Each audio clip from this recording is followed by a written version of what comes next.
കന്യക ഗർഭം ധരിച്ച് ഒരു പുത്രനെ പ്രസവിക്കും. ദൈവം നമ്മോട് കൂടെ എന്നർത്ഥമുള്ള എമ്മാനുവേൽ എന്ന് അവൻ വിളിക്കപ്പെടും. ദൈവത്തിൻ്റെ കൂടാരം മനുഷ്യരോട് കൂടെ വസിക്കുവാൻ കുറവുകളുടെ കാലിത്തൊഴുത്തിനെ സ്വർഗമാക്കി തീർത്തതിൻ്റെ പേരാണ് ക്രിസ്മസ്.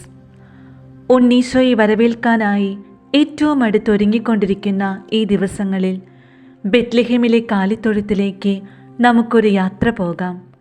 സ്നേഹത്തിന് കൂടൊരുക്കിയ ജോസഫിൻ്റെയും മേരിയുടെയും അടുത്തേക്ക്, എമ്മാനുവേലായ ഉണ്ണി യേശുവിൻ്റെ അരികിലേക്ക്.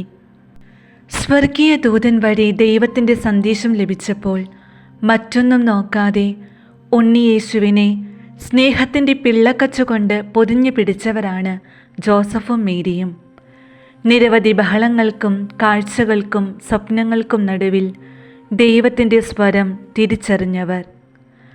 കാലികൾ കടം നൽകിയ ഇത്തിരിയിടത്തിൽ വന്നു പിറക്കുന്നത് ഈ പ്രപഞ്ചം മുഴുവൻ സൃഷ്ടിച്ച സർവശക്തനായ ദൈവമാണെന്ന ഉറച്ച വിശ്വാസമായിരുന്നു എല്ലാ സംശയങ്ങളുടെയും ഒറ്റപ്പെടുത്തലുകളുടെയും നടുവിൽ അവരെ മുന്നോട്ട് നയിച്ചത്. മഞ്ഞു പെയ്യുന്ന കുളിരുള്ള ആ രാത്രിയിൽ ഉണ്ണിയേശുവിനെ കണ്ണിമ വെട്ടാതെ ധ്യാനിച്ച യൗസേപ്പിതാവിനും മാതാവിനും നമ്മോടും എന്തൊക്കെയോ പറയാനുണ്ട്. ഇപ്പോഴത്തെ നമ്മുടെ നോവുകളുടെ ചെറിയ ഇടവേളകൾക്കൊടുവിൽ അവർണ്ണനീയമായ ഒരാനന്ദം ദൈവം നമുക്കായി ഒരുക്കി വയ്ക്കുന്നതിൻ്റെ പേരാണ് ക്രിസ്മസ്. ഒപ്പം നമ്മുടെ എല്ലാ ആഘോഷങ്ങൾക്കും സന്തോഷങ്ങൾക്കും പുറകിൽ ആരുടെയൊക്കെയോ ത്യാഗങ്ങളും നഷ്ടപ്പെടുത്തലുകളുമുണ്ട് എന്ന ഓർമ്മപ്പെടുത്തലും. എന്നെക്കൊണ്ട് ഇനി ഒന്നും ചെയ്യാനാവില്ല എന്ന് തോന്നുന്നിടത്ത് നമുക്കരികിൽ ദൈവം ഇറങ്ങി വരുന്നു, കൂടെ വസിക്കുന്നു, നമ്മുടെ ഹൃദയത്തിൽ ശാന്തി നിറയ്ക്കുന്നു. ഈ ആഗമന കാലത്തെ നമുക്കൊന്ന് വിലയിരുത്താം.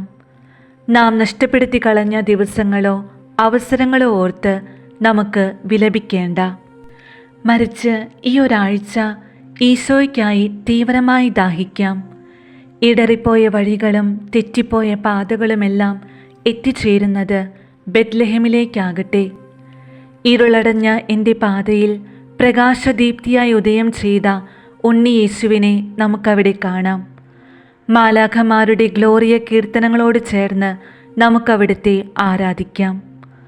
വാക്കുകളെക്കാളും നിശബ്ദതയുടെ സൗന്ദര്യം കൊണ്ട് ഉണ്ണീശോയെ ചേർത്ത് പിടിച്ച യൗസേപ്പിതാവും ഹൃദയത്തിൽ ദൈവവചനവും ഉദരത്തിൽ ദൈവത്തിൻ്റെ കൂടാരവും വഹിച്ച പരിശുദ്ധ അമ്മയും എൻ്റെയും നിൻ്റെയും കാതുകളിൽ മന്ത്രിക്കുന്നു.